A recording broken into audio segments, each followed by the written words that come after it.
Hey guys, welcome back. Watched a couple more episodes of the anime and this got me in the mood to do another video on this.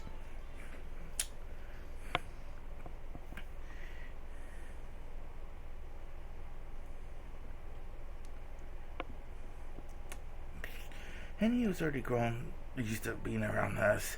Since Rika Chenins took over her age, she's become especially close with them. Of course, Rena and Mian are looking after her too. Rena told me after something that day Henry joined the class. She said that Henry has been close to us for a long time and she's been watching us play. She's always wanted to join us. I still can't remember seeing her before, but somehow I can believe it. Henry has accepted all the things that surprised me at first.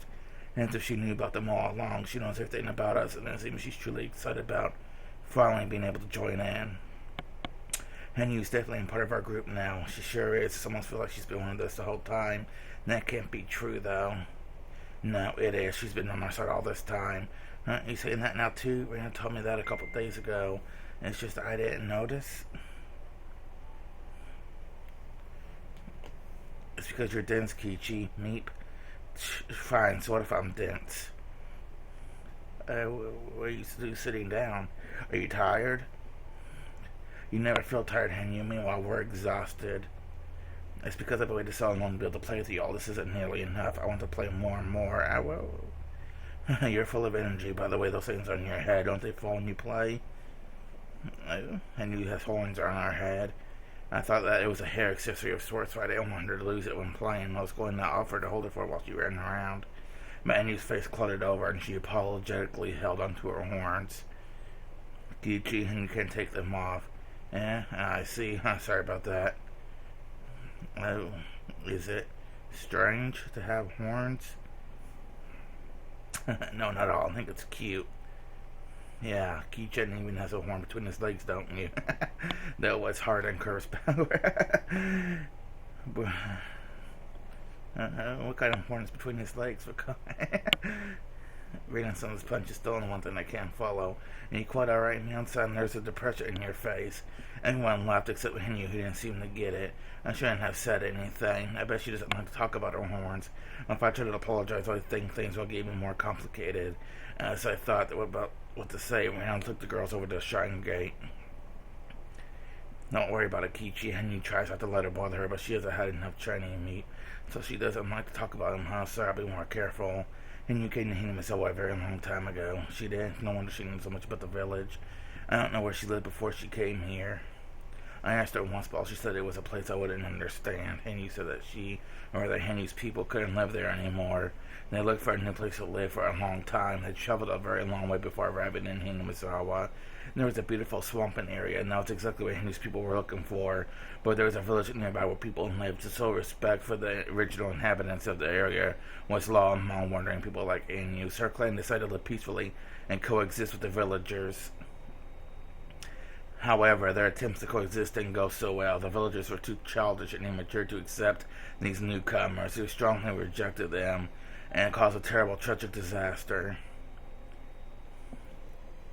Henry said she took her form and descended upon the sun in order to subdue the disaster. However, she just couldn't hide her horns. The forbidden ancient documents say that Henry descended into the Furude shrine, appearing as she does today. It also states the following: Henry's people couldn't live anywhere other than this village. They also could only live by coexisting with the villagers.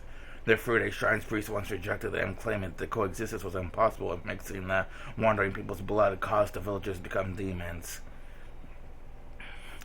But the young heir of the Furude shrine fell in love with Henry when their child was born. The priest had to reconsider. A wandering people cannot hide your horns. If you wish to sit on this land, if you wish to settle with our blood, then I shall consider granting your wish. However, as the demon's blood mixed with the villagers, became hard to tell who was human and who was the demon. The villagers began to cast suspicion on one another, haunted by the paranoia. Unless all that was resolved, coexistence would be impossible. For you and us to coexist, we must lay down several laws for us to follow. They will be very strict, and I'm very sorry for imposing these among you.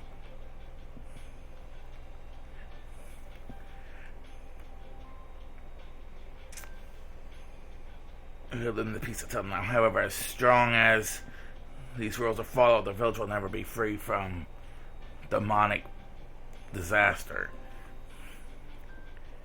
Very well, the rules will be followed. The blood has already been shed in the village. I guess I'm gonna take a few minute break here because I'm dropping things off my table. Okay, I guess I found what I dropped. Okay. The rules will be followed. Much blood has already been shed in the village. The anger and sin's corruption people cannot bear to be cleansed. Oops, no, I missed that. What was it? The one law of the human world is the sins or atone with their life. Okay. I see. If you say that's your way to let someone take on all the responsibility and bury the sins with them, then we'll do that. However, wouldn't people end up pushing responsibility on each other because nobody wants to die? Exactly, that's the ugly theme in the world of the man. No one will accept their sins, but only foist onto them with each other, since they can only clear the balance with their lives. Everyone refuses to pay, and the sins just keep adding up. Without cleansing them, they stagnate, and the people cast them upon each other forever, and doubting each other and passing them around. I see it. That's the impossible law of the world, and you yourselves are troubled by this all. In exchange for coexisting with us, I shall grant you a world where people cannot blame each other, blame their sins on each other, rather.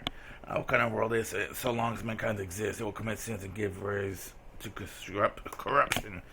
How could thou be erased without foisting it into someone else? Let me bear all the sins of corruption born from man, and purify my soul. Let all sins rest with not man, but if they are born upon myself, then man will not need to force them on each other. What are you saying? Are you really going to make yourself into a sacrifice? Someone has to take on the sins, otherwise it won't be cleansed. That's the law of your world, isn't it? A different ancient document states the following. Of course, it's a forbidden one, too. The head of the Verde family is allowed to read it, no one else, not even the other heads of the three families. It tells that the unrest grew in people's minds, that the villagers' evil hearts collected in the swamp and gave rise to demons. Their Verde shrine's priests explained that the root of all evil is the demon god of the swamp, and led the young villagers there. By the way, the swamp they found a demon mocking and unrest in people's heart. The young villagers fought bravely, captured the demon, dragged it into the Verde shrine. The priest cleansed the demon god, opened her abdomen, and dragged out her organs. He chopped them up and washed them down the stream, then threw the body in the swamp. Then the people regained their sanity. Those who had been suspicious of each other became friendly, and they all shared the joy and peace again. If these forbidden ancient documents are real, then the object of the villagers' worship, or Yoshio-sama, was captured by the villagers, forced to bear all their sins and torn to death. Plus, it's clearly written that the demons appeared after unrest grew in people's hearts. In other words, the demons were forced to bear the sin and discord that rested with the man long before they arrived. Yoshio-sama was a god who took on people's sins to make conflicts between them. People eventually came to honor her and said they became the foundation of faith in Yoshio-sama. I don't totally understand what that means, but I do know one thing. When none of us humans could draw the losing straw, she offered to draw in our stead to prove we cleansed ourselves. Cleansed our filth by letting cotton absorb it and drift it down the stream during the Higurashi festival. There's no shame or shifting responsibility involved. Until that system was created, we were simply demons who pushed our filth and responsibility on each other. We could only cleanse our own sins by blaming someone else or sacrificing him by cutting his abdomen, and Henry took on that job, a purification ceremony without a human life. A system that forgives people for their sins. That is the origin of the cult of Yoshio-sama, which blames not people for the sins, but the curse. The documents were stowed away. If they weren't, people would find out about the object of their own fate. It was falsely blamed and killed by their own ancestors. Henry apologizes. She takes on people's sins and keeps apologizing. When people can't deal with their own sins anymore, she accepts them. When Henry takes over, the people are cleansed and they are allowed to keep living. Demons take on sins by becoming cotton to absorb them. They are exterminated and washed on the street, and then the village is forgiven. They are forgiven for their sins. If that's all true, then Henyu, or rather Yoshio-sama, has a tragic existence. I've asked Henyu about this before, that she told me the following story. 4 people are stuck in a story mountain cabin. They play a game while each sitting in one of the 4 corners is fairly well-known stories. In the middle of winter, they're all getting sleepy. If they fall asleep, they'll die. So one of them comes up with an idea. They're sitting in the 4 corners of the room, so someone just has to walk clockwise to the next corner and wake up the person sitting in that corner. The one who just walked will sit in that corner, and the one who just woke up will get up, walk to the next corner, and wake up the person sitting there. If they keep doing that, nobody will fall asleep. And people who don't know this story won't need an explanation, but those who does it. But this doesn't work with 4 people. When the first person gets up, their corner becomes empty. So after everyone takes turns, the 4th goes to the next corner, which is an empty one. They sit down and fall asleep, so the game is over right there, and everyone freezes to death. In other words, to play this game, you need more than 4 people. You need one more person in order to be saved. People usually tell this as a ghost story. They usually say that it was actually a group of 5 people, but one was already dead thanks to that ghost. So they're able to continue living until the next morning. And you once told me that she's like the 5th person, if she could make everything run smoothly by joining a circle of people. Then it's very similar to how the telephone game in the mountain cabin manages to function without breaking. And you could complete a circle that can't be realized by people alone, and these people can leave peacefully. She's an existence that completes a circle, so it's bothered by her. Actually bothered by her own horns because it reminds her of the time when she was called a demon and punished for the sin she took in. Is her subconscious still tormenting her with thoughts that those who have horns ought to be persecuted? She was born with those horns. She was hated and abused because of them. Really? I definitely should have said anything, huh? And just because she has those horns, she had taken everyone's sins and cleansed them. She did that, and she's worshipped as a god. Huh? A god? I was talking to myself. Forget about it. Huh? Nobody knows who Henry really is. Is she really a divine existence that's ascended from a higher place? Or is she simply an unlucky girl who became a sacrifice just because she had a pair of horns? Nobody knows. But this girl's blood was blended with the Frude family's blood, and that blood has descended into me. Or legends state that the Frude family has a girl for their firstborn child for 8 generations in a row. That 8th child will be a reincarnation of Yoshio-sama. I don't know exactly what it means, but I'm that 8th generation, and that's why I was the only person who could see Henyu. 8th generation is a very long time. Maybe that's how long it took for all the sins Henyu assumed to be cleared. 8 represents infinity. It's a very unlucky. Oh, it's a very lucky. No, not unlucky. Okay. Often curses uttered will be contained. Often curses uttered will contain. I'll curse you for your 7th generations, but the 8th lies beyond that. That it can forgive great curses of sins that span 7 generations. It's a number with power. It's a time Henyu needed to cleanse all the sins she took from humans. Henyu and her people simply want to coexist with us, but Henyu had to become sacrificed. Her stomach was cut open and his contents washed on the stream, and then she was thrown into the swamp. And so the Frude family has been waiting. They waited a very long time for her to come back. They kept our traditions alive, waiting forever and ever for her to return. According to legend, the name Frude was made by adding a horn to the character fortune teller. The Frude family rose with Henyu's bloodline when combined with that of human beings. Henyu is the ancestor of the Frude family, as well as the mother of all of us. When I was little, Henry taught me a lot more things than my mother did. It's no wonder I'm her descendant. The curse on the clan who exercised and buried their very own mother was finally absolved after 8 generations, what seemed like eternity. And then she met me, her descendants, the final generation of the Frude family. Sometimes when I think about that, I feel like there must be important meaning to this hapless fate thrust upon me. But what kind of meaning could I face? The trial breaking through the obstacles sealing my fate have upon the curse that plagued Henyu and the Frude family for over a millennium. 1,000 years is simply too long a period to communicate thoughts and intentions correctly. Henyu has become the curse we will call Yoshio-sama, though she originally was a means of salvation. She has become a chain that binds people. The rules about coexisting were misinterpreted as a law that binds villagers to this place and not continued until the Meiji era. And while the village winds once again blow toward the misunderstanding of isolation thanks to the dam conflict, how does that play into my meeting with Henyu and this motley fate we're trapped in? I haven't lived long enough to be able to understand that. The only thing I can say for sure is that the Frude family originated when Henyu's bloodline mixed with that of humans, and the line's final descendant, me, finally met this ancestor. That Frude bloodline bears a curse of history of placing all of man's sins onto its mother and killing her. Now the beginning and end of that line have met, and you always wanted to join everyone. Yes, you couldn't hide her horns. Even so, she still wished to be an existence that completes a circle. It's a child's job to bury their parents, but mother, I've never heard that it's a child's job to kill and bury their parents. Don't ask, child, I'm not human. My horns have proved that I'm a demon. A demon's job is to take on the calamities of the human world. Burying the calamities of this chaotic world and cleansing the unrest of mankind's hearts, my row. Then, mother, why do you have to be one? The people's sins are people's sins. They aren't yours. Listen, child, people live with their sins. They can't live without making someone else take the blame. Nobody wants to take the blame, so they shift that responsibility around. This is a demon, the true demon disrupting the world of man. By burying it myself, there may be cleansed, mankind can be free from the destiny of doubt and conflict. Let all sins that felt the karma and curse come to me. Then attack me, purify me, wash me down the stream, and throw me in the swamp. A human will not do. So this is the fate of not one human to accept that role. If humans were made to bear it, then the mankind would not be freed from the demon of doubt. I don't understand that. I don't mutter. Mother, you have horns. Are you saying that you aren't human just because you have horns? That even if you're human, the horns make you non-human? Even if you have horns, you're human to me. My child, you're the only one who's ever said that. Even if anyone else calls me so or so, you'll still call me human.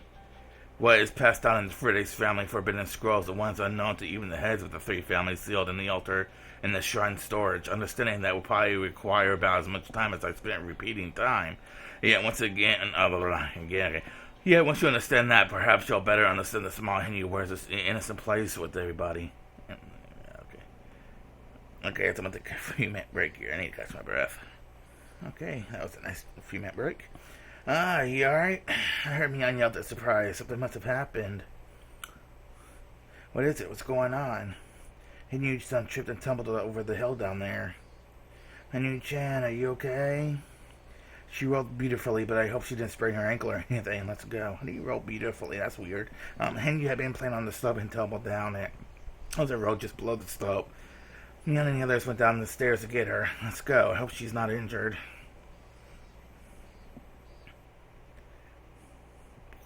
When I got there, I saw Tomotake's-san and Takano-san. They were taking care of her. What happened? We just saw her roll down the hill. She did tumble beautifully, though.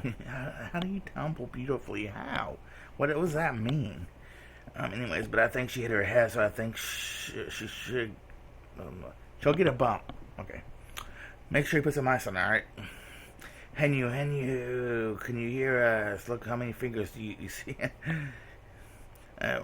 She's sort of disoriented, but didn't appear to be injured. What a relief for everyone. I bet she's just feeling dizzy from rolling. Oh, I'm glad you're not hurt. Just think, though, how lucky of you to have a nurse waiting for you down here. What a perfect timing. Well, I'm not working. I'm a wild bird photographer, right, Jiro-san? Well, yeah, I guess. He himself a kid would never get hurt from something like that. In other words, you're already one of us, Hinyu. Hinyu-chan, is that your name? I've never seen you before. Are you new around here? Yes, she is. She transferred in just last Monday. What are these? How peculiar. Are they some kind of toy? They're going to try to poke at one of Hinyu's horns. They'd be interesting hair accessory if they were an accessory. That's cute. That's what's cute about Hinyu-chan. Please don't touch them. Or is that so? I don't think they're that cute, though. After all, they look just like a monster. Wow, I never seen that have a pop-up before. Wow, okay. Don't they? Suddenly, Hinyu moaned, it's suffocating. Takano, Hinyu isn't a monster. Don't ever say that again. That's right, Takano-san. That was mean. Sorry, I didn't mean to be rude. Rika-chan said it rather firmly. I'm sure Hinyu doesn't want her to hear that word. Doesn't want to hear that word. Okay, whatever. Sometimes Takano-san says things in derogatory way without realizing herself, but I guess these are things you just can't... Wait, I skipped it. Things you can't or shouldn't say. Hinyu was looking at Takano-san with a complicated look on her face. After seeing that expression, Takano-san realized she might have hurt her feelings. She apologized and left with Tomotake's-san. Are you alright? Hinyu, you landed beautifully too, so you're not injured. Once again, talking about how she beautifully fell out. Rika, that person, her, that's Takano. And you repeat Takano-san's name. All of a sudden, I grew worried that she hit her head or something. And you stood straight up and grabbed Rika-chan's collar. Rika, it's Takano. That's right, she's Takano. No, Rika, Takano, don't you remember? I know, Mio Takano, right, from the Ari Clinic. You can't remember? Sorry, Hinyu, what are you talking about? Rika, this can't be. This is the last one. She finally imprinted herself with the true enemy's name during the pain of her stomach being cut open. And yet she can't remember. Rika Furude has failed to inherit the memory of the fragments. Uh-oh.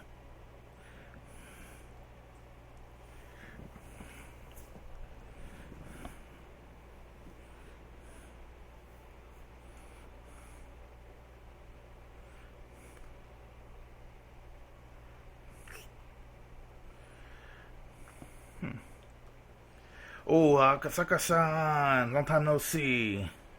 Oishi-san, you haven't changed a bit. What are you saying? I've been on an apple diet lately and I lost a few pounds. Can't you tell? But just look at you. You look great. Well, I have to stay in shape for my job.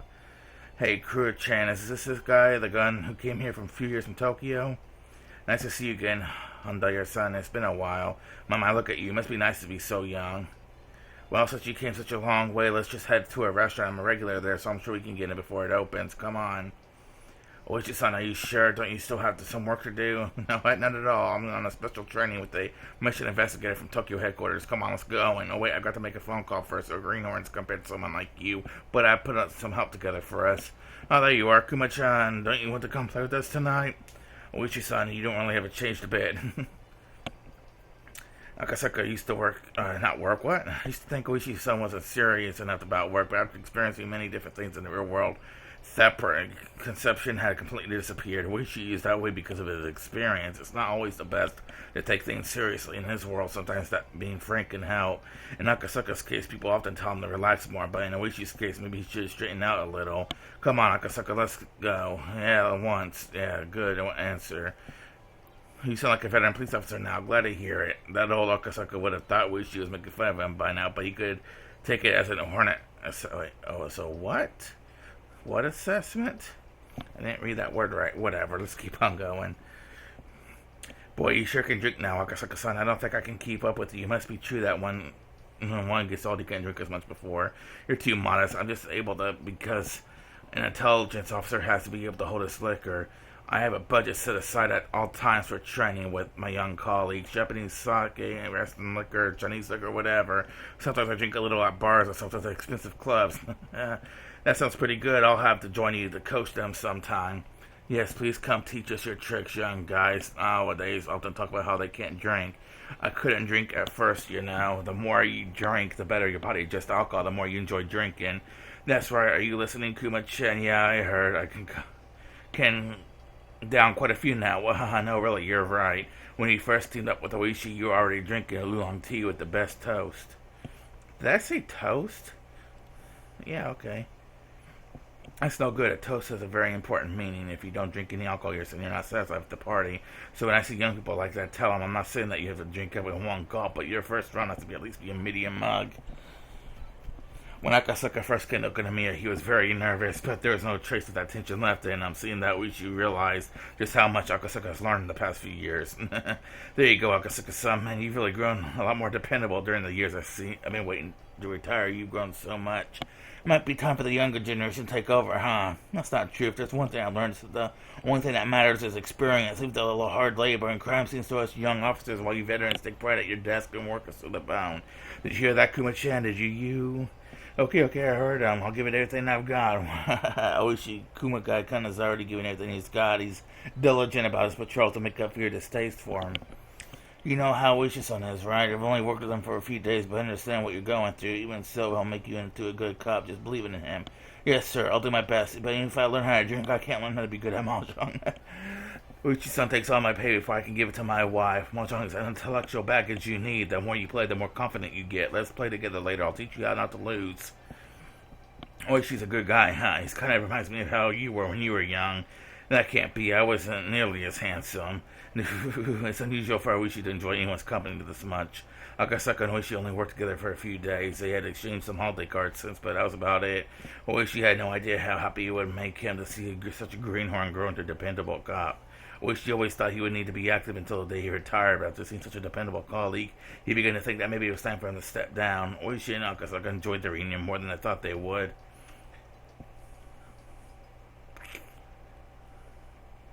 The owner of the place was bringing the electric sign inside. All the chairs were on the tables, and the owner's wife was cleaning the floor. There was nobody else around. Judging by the clock, it was almost 3 a.m. This is a reunion, right? Kura-chan, take your time, okay? Just wake me up when you leave so I can lock the door. Sorry about this, thank you. There wouldn't be anything else open at such a late hour. Oishi and his colleagues still wanted to talk, so they decided to stay. Kumagai couldn't fight his sleepiness, and it was not enough.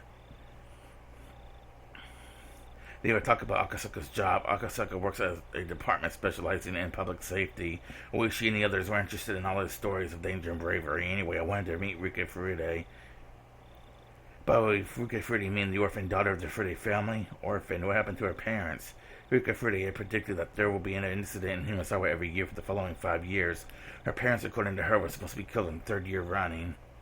Oh yeah, it was the third year of the Curse of Higurashi-sama, huh? 1983 must have been. The Furude couple died rather suspiciously. It was 3 years after you came to Hinamizawa, Akasaka-san. 3 years. That happened in June, 3 years after I visited? Yeah, that's about right. Why, is there something about that bothers you?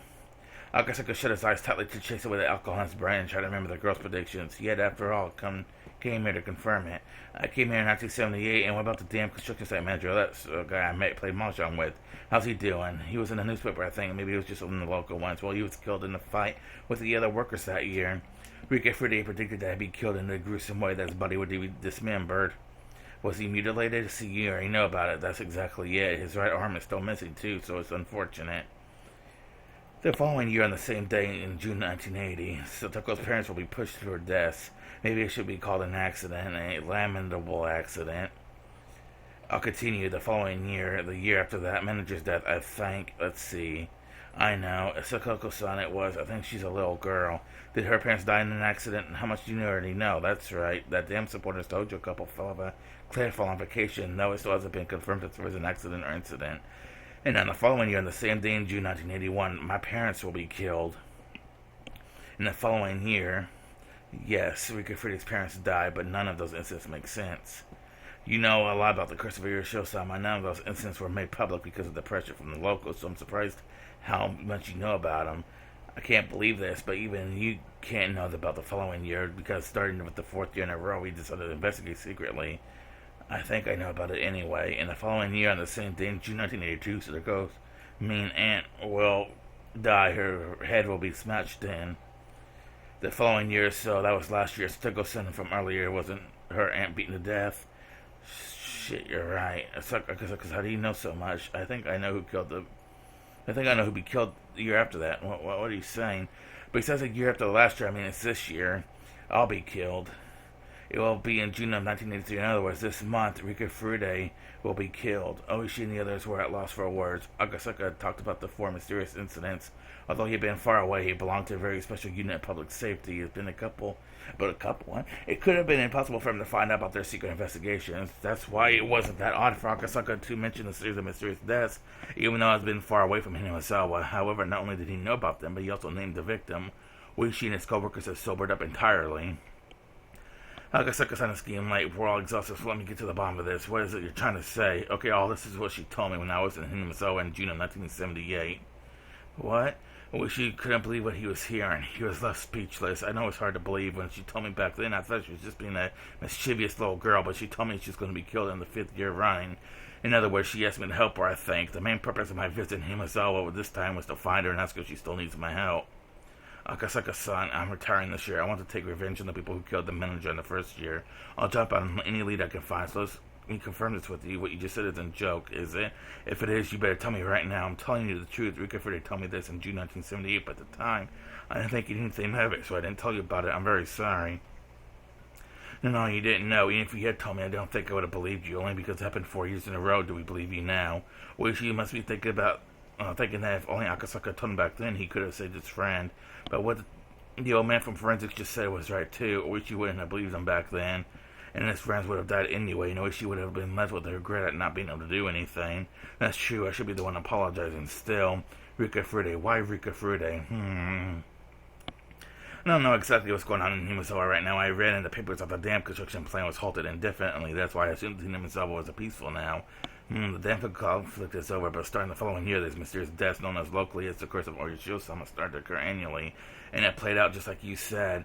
I think she entrusted me with something extremely important. Oishi-san, let me ask you, do you think it's possible for Rika Furude to be killed this year? They say that Furude couple was held in low regard for being so passive during the dam conflict. And that might be the reason why the curse fell upon them in the 3rd year, so I do think that Rika Furude's death is possible, isn't it? Oishi nodded slowly. I'm going to try and get in touch with Rika Furude tomorrow. I think the best thing to do is to talk to her directly. Can I come with you, Akasaka-san? This story about Rika Furude sounds like something very important to me, too. My, you can bring in quite the incredible gift. I'm getting a bit intrigued myself. I never thought I'd see the day where all the mysteries were solved. Well, I have some questions, too. For instance, why did she tell me something so important?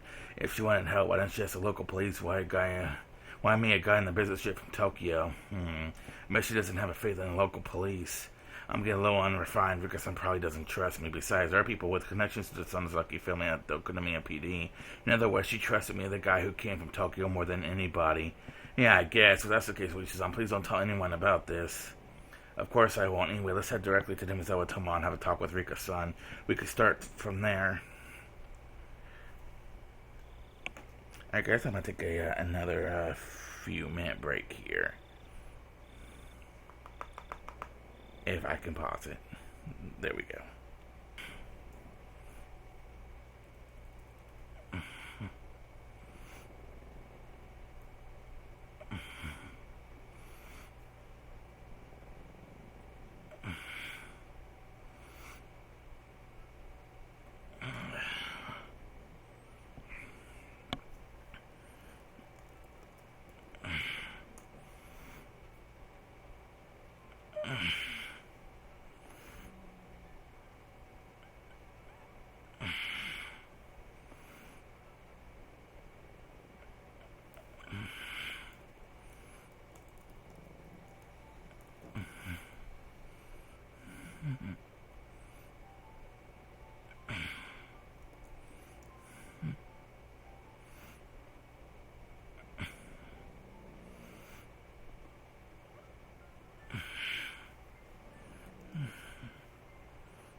Oops. Okay, guess we're going back to it now, huh? Don't know how long that was going for. I was messing with something, but okay. It's hard to believe, but it's truth, isn't it? It was in the middle of the night. Only the sounds of Toko snoring could be heard. Rika was sitting by her favorite window.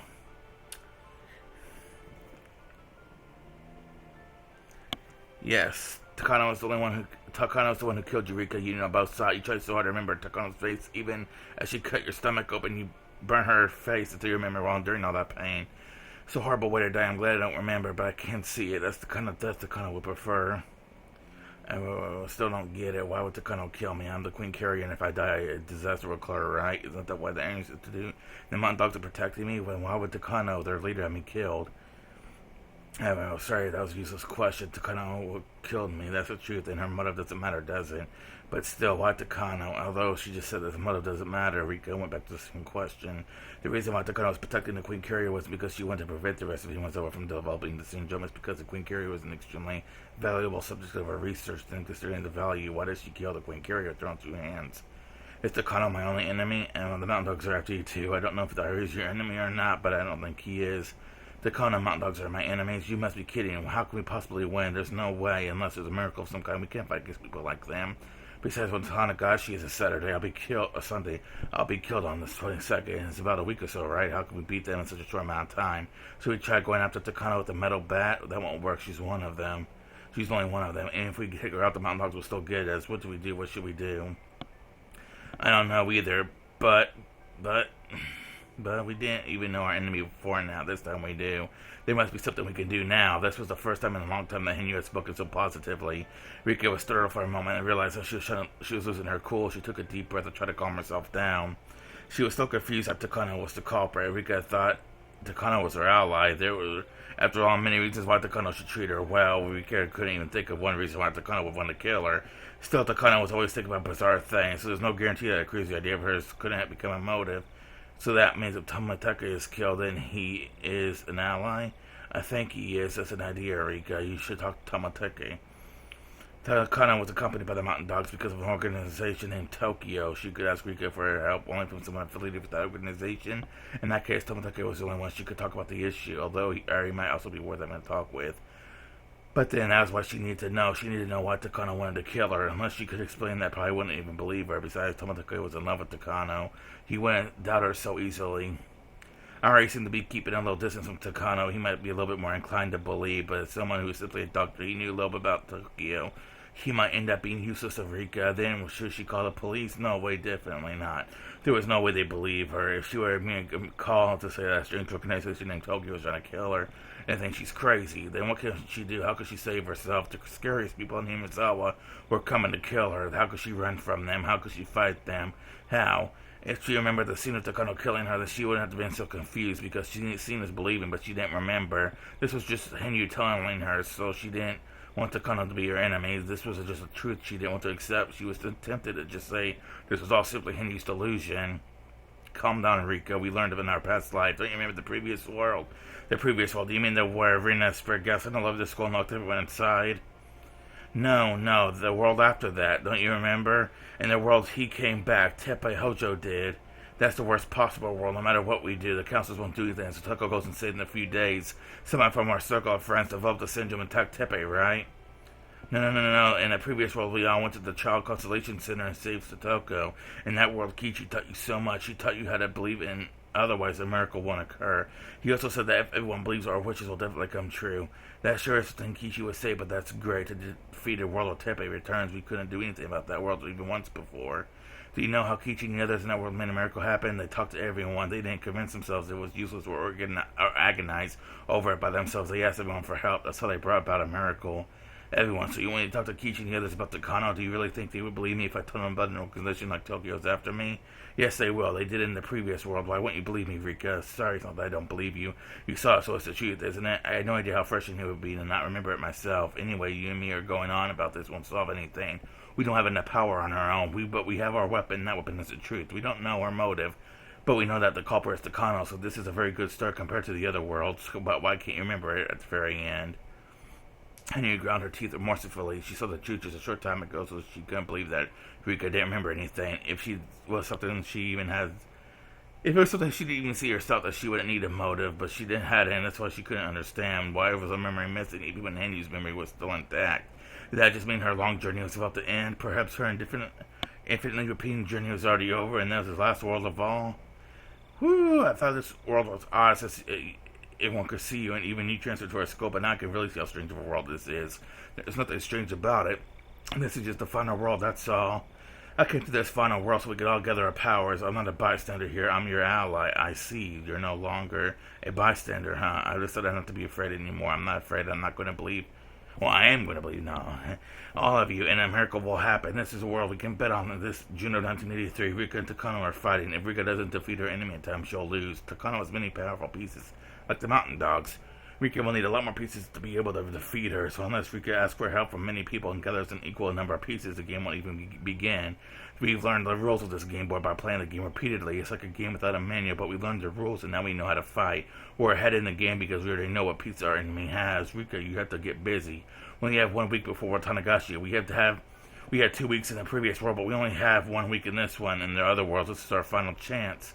Okay, rather than grieving over what I don't remember, I should be grateful that you do, because if you didn't, this final world would end when we ran about in confusion. Also, if I talk to Kichi and others in the right way, maybe they'll come with some good ideas, because he was the one who fought with the Rin in that previous world, and when the skull was about to explode, he brought her back. Exactly. Anyway, let's go talk to anyone we can find. We're too weak by ourselves. Let's gather people and think about what to do. And we have to take our first steps towards the miracle, and we have to do that within a week. Hanyu had never encouraged her like this before. She always pretended to be a bystander, so we never wanted to go through the pain of failure. So she never had expectations for anything. But now she's trying to intervene in this world so passionately and proactively. According to Hanyu, there had been another world after the one in which Rina had occupied the school. Apparently, Kichi really inspired her in that world. Rika had nothing to lose. She had to talk to whoever she thought she could trust, and whether she tried or not, and only had a very short time left, she decided to do whatever she possibly could until that time. She would never again act like she was cool to sip wine and pretend to be a witch as the end closed upon her. Okay, so I'm going to take another few minute break here since that last break was so short because I accidentally hit the recording button. Alright, let's get back to it. Hello, it's been a while. This is Nomura. Yes, thank you for your detailed documents from the other day. Thanks to that, the men from the Ministry of Health and Welfare now understand how dangerous cinematography is instruments. That's the accomplishment of you and the late Dr. Takano. Really make sure that you receive your fair assessment, so anyways, I'll make sure the Prime Minister reads your documents. He's the leader after all. I'll have the most important person in this country read your article. Make sure he understands what important research this is and why cinematography was an issue that needs his attention. Also, I'll make sure the present board of directors realize how stupid they were to ignore your research and ridicule your grandfather's uses. Indeed, I have great news for you. We decided that after other operations completed, the actual location will be isolated and shut down. Another department, the SDF, will take over the research. You'll be welcome there, and you'll be able to continue your research for as long as you want without worrying about the political factions or funding.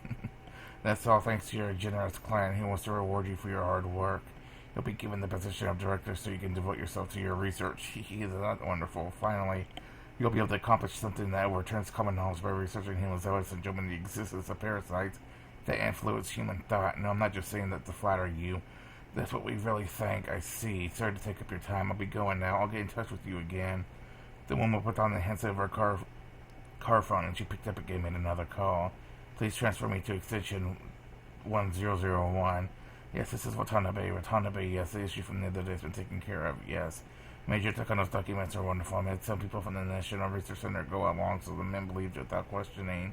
Yes, it's no problem either. Most of the cabinet ministers from the enemy factions will be either leaving the country or going on vacation, so they'll be out of Tokyo after the 20th. Yes, there's still some unsettled issues, but everything will be settled by June 23rd. Yes, therefore, on the site operation will take place at midnight on June 22nd. The Prime Minister will be asked for emergency sanctions on the 23rd. Yes, everyone aiding the Prime Minister on that day will be our people. He won't even question a thing. Yes, I'm certain the Prime Minister will definitely sign Emergency Manual 34. Afterward, an investigation into Alphabet's duties will be taken up, and the Kuno, Chiba, and Old Koizumi factions will lose a great deal of sway. Yes, that's right. It's only a matter of time before we succeed with the Asian Committee and the Reconstruction Summit. That's true. If there's money to spend on developing domestic nuclear arms with the Japanese-American alliance spending the Pacific, then it'll be more profitable for our nation to spend on ODA towards China. The 21st century will be the era of China, with our nation claiming a good portion of the world's population. Japan gets nothing out of wagging its tail for the U.S. anymore. Yes, I know, the 21st century is almost here, yet we're still saying that communism is the greatest evil. Yeah, maybe we've been watching too many bad American propaganda movies. Yes, I understand. Okay, then I'll see you in Macau next week. Yes, I love to gamble. Yes, it was nice talking to you. I'll get in touch with you soon. The woman put down the handset of her car phone and took a breath. She smiled in satisfaction, then picked up the handset again. Give me the Chief Cabinet Secretary, please. Yes, this is Maizawa. Yes, it's me, Chief Okuno.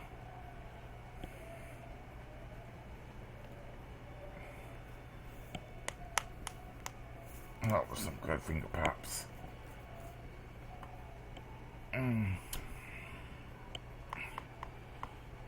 Okay.